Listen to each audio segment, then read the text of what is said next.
Hi everybody, welcome back to Christian roasting channel. This is Phinehas.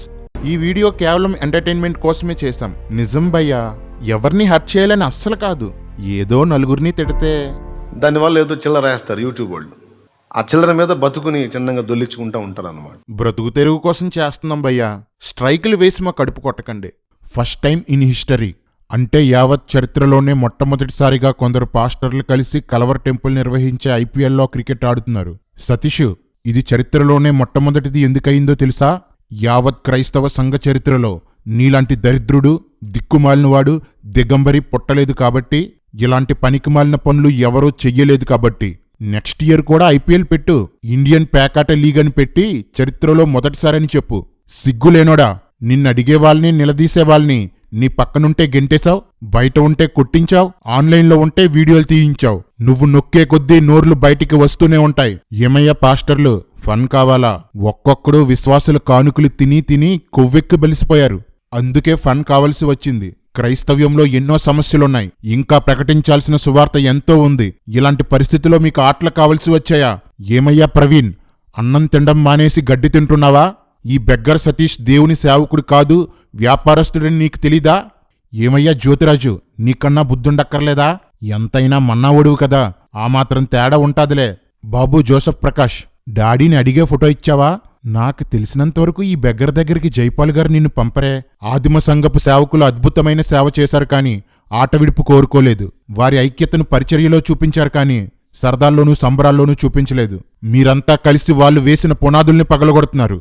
దేవుని సంఘాన్ని కలుషితం చేస్తున్నారు. క్రికెటర్లు, హీరోలు పేరు కోసం, డబ్బు కోసం క్రికెట్ ఆడతారు. మీరు కూడా పేరు కోసం, డబ్బు కోసం బ్రతికేవాళ్ళు కాబట్టే ఆడుతున్నారు.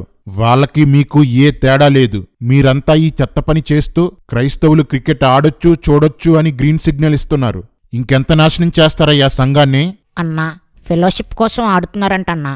ఫెలోషిప్ అంటే క్రికెట్ ఆడుకోవడం అయితే ఆదివారం విశ్వాసులు సంఘానికి రావడం ఎందుకురా? క్రికెట్టో పేకాటో ఆడుకుంటే సరిపోతుంది కదా. సతీష్, ఫెలోషిప్ అని రాశావు గదా, క్రైస్తవులు క్రికెట్ ఆడొచ్చని మొట్టమొదటి చెప్పిన ఈ దరిద్రపు సోదరుల్ని ఎందుకు పిలవలేదు? ఎందుకంటే ఎప్పటినుండో వాళ్ళకి మీకు పడదు కాబట్టి. కేవలం నీ సోది కబుర్లకు పడిపోయేవారిని, నీ కుక్క బిస్కెట్లకు కక్కుర్తి పడేవారినే పిలిచావు. ఫెలోషిప్ అంట, ఫెలోషిప్. అన్నా, కుక్క బిస్కెట్లంటే కుక్కలకి వేసే బిస్కెట్లేనా? కాదురా, కుక్క వేసే బిస్కెట్లు. అంటే నువ్వు సతీష్ అని కుక్క అంటున్నావా? అవును, సతీష్ కుమార్ ఒక కుక్క. నేను సతీష్ని తిడుతున్నానని ఎవరూ ఆవేశపడకండి. ఇది దేవుడన్న మాట. కుక్కలు తిండికి ఆతురపడును, ఎంత తినిననూ వాటికి తృప్తి లేదు. ఈ కాపరులు అట్టివారే, వారు దేనిని వివేచింపజాలరు. వారందరూ తమకిష్టమైన మార్గమున పోవుదురు.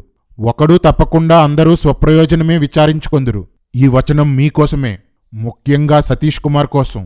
ఎందుకంటే చర్చిలో అడుక్కోవడం, మీటింగ్లో స్టేజ్ ఎక్కగానే అడుక్కోవడం, తన సంఘానికి వచ్చిన విశ్వాసుల డబ్బు ఇంకా ఇంకా లాగేయడానికి restaurant, bakery, medical shop, book shop, gifts ఒకటా? దేవుని సంఘాన్ని వ్యాపారపు ఇల్లుగా మార్చి దోచుకుంటున్నాడు. 1000 కోట్లు సంపాదించినా తృప్తి లేదు. సతీష్ కుమార్ కుక్కే. తన వాక్చాతుర్యంతో 1,00,000 మంది విశ్వాసుల్ని ఇతర సంఘాల నుండి లాక్కున్నాడు. సరిపెట్టుకున్నాడా? డిజిటల్ చర్చిలు పెట్టాడు. ప్రతి ప్రాంతం నుండి విశ్వాసుల్ని దొంగిలిస్తున్నాడు. సతీష్ కుమార్ ఒక తృప్తి లేని కుక్క. బెగ్గర్ సతీష్ ప్రతి పట్టణంలో మీటింగులు పెట్టి పాస్టర్లకి సూట్లు, డబ్బులు ఇస్తుంటే తమ ప్రాంతాన్ని ఉద్ధరించడానికి వచ్చిన మహానుభావుడిగా చూశారు. కాని ఈ మోసగాడు, ఈ కుక్క ఆ పట్టణాలకే మళ్లీ వచ్చి డిజిటల్ చర్చిలు పెట్టి సూట్లు ఇచ్చిన పాస్టర్లనే దోచుకుంటున్నాడు. సతీష్ కుమార్ ఒక గజ దొంగ. పాస్టర్లు వినండి, బుద్ధి బుర్రా లేకుండా ఈ కుక్కకి సహకరించిన పాస్టర్లు వినండి. స్వచ్ఛమైన వాక్యాన్ని అందించే, ఆత్మతో సత్యముతో కూడిన ఆరాధన కలిగిన స్వచ్ఛమైన మందిరం కొరకు మీరు చాలా కాలంగా ప్రార్థన చేస్తున్నట్టుగా, ఆశిస్తున్నట్లుగా మీ కొరకు మీ పట్టణంలోనే కల్వరి టెంపుల్ మందిరం ప్రారంభం. కల్వరి టెంపుల్ ను ప్రేమించే దైవజనులు డాక్టర్ పి సతీష్ కుమార్ గారు అందించే సందేశాల ద్వారా ఆత్మీయంగా బలపడుతున్న ప్రతి ఒక్కరికి ప్రేమతో ఆహ్వానం. మీ ప్రాంతాల్లో స్వచ్ఛమైన మందిరం, స్వచ్ఛమైన వాక్యం లేదని జనాలు ప్రార్థన చేశారట. అందుకు ఈ స్వచ్ఛమైన కుక్క వచ్చి డిజిటల్ చర్చ్ పెట్టిందట. ఇలా ప్రార్థించేవారు, టీవీలో వాక్యం వినేవారు ఈ స్వచ్ఛమైన కుక్క పెట్టిన డిజిటల్ చర్చ్కి వచ్చేయాలంట. కుక్క సతీషు, నువ్వు అన్యుల్ని మార్చవని, క్రైస్తవుల్నే దొంగిలిస్తావని ఎంత డైరెక్ట్గా చెప్పేశావు? నీకసలు సిగ్గనేదే ఉండదా? ఓ, కుక్కకి సిగ్గుండదు కదా. ఎంత చీయన్నా ఒకటే బుద్ధి. వెర్రి జనమా, టీవీలో ఈ కుక్క సతీష్ ప్రసంగాలు విని నువ్వెళ్లే చర్చి మానేసి ఈ కుక్క సతీష్ డిజిటల్ చర్చికి పోయావనుకో నీకు ఏ తేడా కనిపించదు. ఇంటి దగ్గర చిన్న స్క్రీను, ఇక్కడ పెద్ద స్క్రీను.